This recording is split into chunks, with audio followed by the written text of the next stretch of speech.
first of all, I guess to say, what's the immediate reaction to breaking that world record? It's a pretty remarkable achievement. It's actually a really cool feeling. It's genuinely something that we haven't spoken about. There's obviously been a little bit of media about it that people might have read, but our team hasn't really spoken about breaking a record. We've literally just spoken about coming here and winning a game in the Rose Bowl series, which means a lot to us. So I guess now that the dust has settled a little, it's a pretty special feeling, and one that I definitely think that all the girls in the change room won't take lightly. I think it's a pretty impressive record to break. Just on today's game, what was your take on today? Yeah, I think it probably wasn't the perfect performance from us, but in saying that, I think it was a pretty decent all-round performance. I think we bowled incredibly well.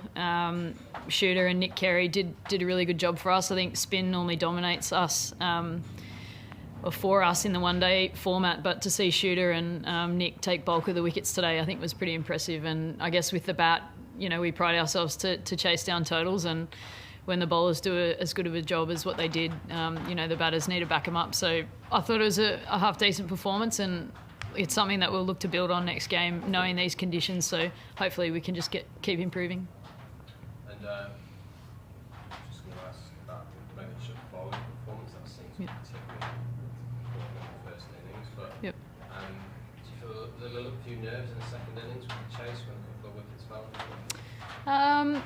No, not really, to be honest. I think me standing at the other end, I was fairly calm. We bat right down our order, and I know that sounds cliche, but we genuinely do. So if a couple of wickets fall early, then you've got the likes of Elise Perry walking in, Beth Mooney, who knows how to finish off a game, and then Ash Gardner to do what she did today, to come out and put the icing on the cake. I think we've got a pretty destructible lineup, and we'd back ourselves to chase down a total, even if we get off to a slightly slow or a poor start.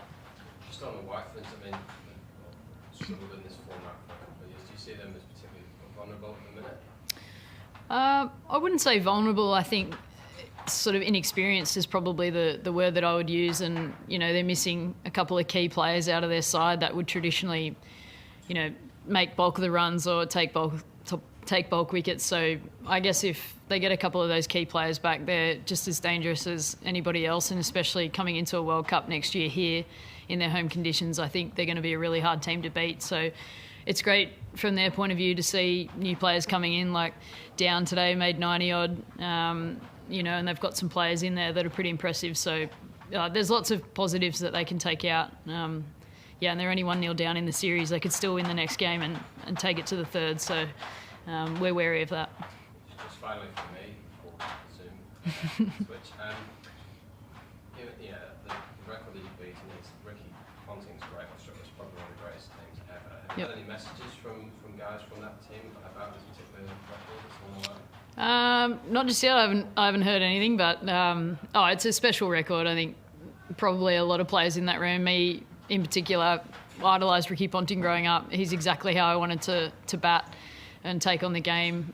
So for us to break a record, that had him all over it, I think is pretty special for this group. And no doubt when we get back in the change room and flick our phones on, there might be a little bit of hoo-ha about it. But we genuinely hadn't spoken about it, but I think everyone's got some smiles on their faces, which is pretty cool.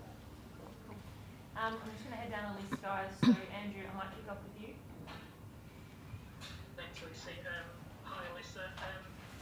Obviously, I suppose it's a slightly odd situation because you still got the series up for grabs to play for. But is it a nice thought to think you guys have set a record that might last for years? Who knows? And you guys haven't stopped the run yet, obviously. But whatever market does stop that it will be a record that could stand for a long, long time.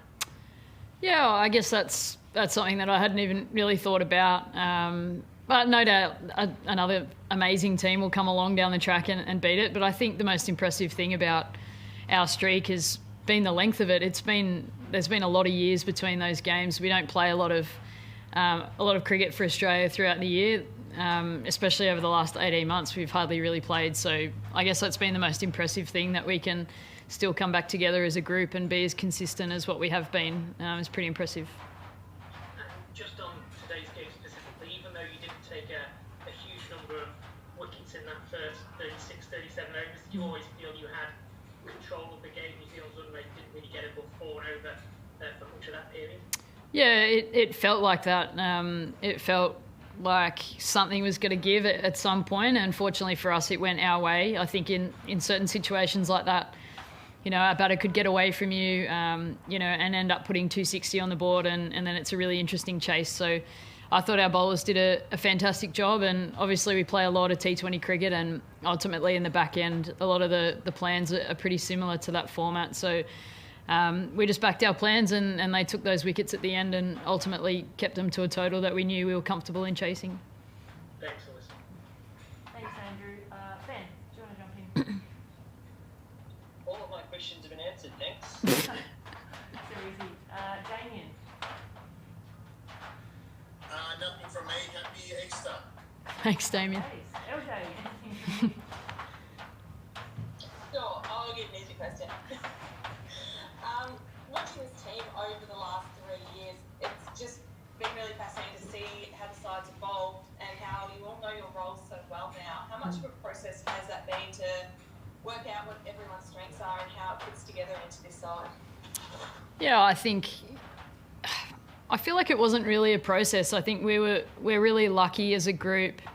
We all get along really well. There's a lot of trust within our team, and there's a lot of honest conversations that are had, and I think that's something that you find within great teams is those conversations are being had, and they're obviously being well received by the people that might get some negative feedback. And I think everybody knowing their role and playing their role has been a crucial factor in us winning. And I don't think it was an overly difficult process. I think the way that they've shaped the side over the last few years has sort of naturally meant that players take those roles. But yeah, like you said, it's working perfectly for us at the minute, and hopefully we can just sort of keep building on that. And the 5 girls that are sitting on the sideline at the moment can each play a role for our side as well. And I think that's a really impressive thing about our team at the moment is the depth that we've got. Yeah, is there a lot of competition within the squad with these players? Like when you've got people like Sophie Molyneux sitting on the bench, Yep. they must keep pushing those in the 11 to keep improving. Yeah, definitely. I think that's the greatest asset that we've got at the moment is that competition for spots, and everybody who gets an opportunity really relishes that and does the job. So yeah, there's some fantastic players sitting on the sideline in orange vests that want to get out there and play games for their country, and no doubt they'll hopefully get an opportunity in this series, but if not, they'll just be chomping at the bit the next time they do. Thanks, Mitch. No worries. And Mel, over to you. Oh, thanks. Hey, Alyssa. Hey, Mel. You obviously, you're very excited for the team. Is there also a bit of special kudos, I guess, in being one of the gang of 4 that have played in every one of those 22 wins? Mel, it just makes my hamstrings feel a little bit tighter than what they did before the game. But no, it's it is pretty. Yeah, look, it is pretty special individually, I guess, to have the longevity that I have had potentially in this format or throughout my career is pretty surreal, I think, to think about. But at the same time, it's been really fun being a part of it and being a part of a team that's had so many different people come in and play a role. And it's special. I know you guys all played it down and you say you didn't talk about it. But is it a case that you sort of knew that you had to do that individually, even in your case? Was it perhaps a little bit a bigger deal than maybe you were letting on? Honestly, Mel, I feel like I'm not even lying to you when I say that nobody spoke about it. It was such a downplayed team meeting yesterday. You can ask all the staff members as well. Everyone was just ready to get to training to crack on to the plans that they were going to execute, whether it be battle ball. There was no mention of anything other than this Rose Bowl series and going out there and playing our best cricket to ensure that we held on to that cup. So, yeah, I'm genuinely not lying when I said there wasn't a lot of talk about it. I mean, people read newspapers, people look at social media, and there was a little bit about it on there, but nobody really spoke about it. I don't think not caring is not the right word. I think we obviously care about it, but everyone just wanted to go out there and win a game for Australia, which is what you want to do every time you step out there. I would definitely never accuse you of lying anyway. Just finally, from me, would it be fair to say that the most influential match in terms of this record run was the loss to India at the last World Cup? Yeah, I'd say so. I think there's been a lot said, a lot written about that particular game, and I guess how far the team has come post that moment. I think, in hindsight, looking at it, yes, there was a lot of change that we made, whether it be individually or as a team. But I think it was just pointed us in the right direction, and we just used it as a real growth moment. And look at us now. We've had 22 wins on the trot, so it's yeah, I guess that game was sort of a turning point for us, but looking back on it, Harmanpreet Kaur had a real day out and we couldn't stop her, so we couldn't do much else. Thanks a lot. Thanks, Mel. If you guys are all done, we might wrap it up there. Thanks again for joining us, and we'll probably chat to you tomorrow.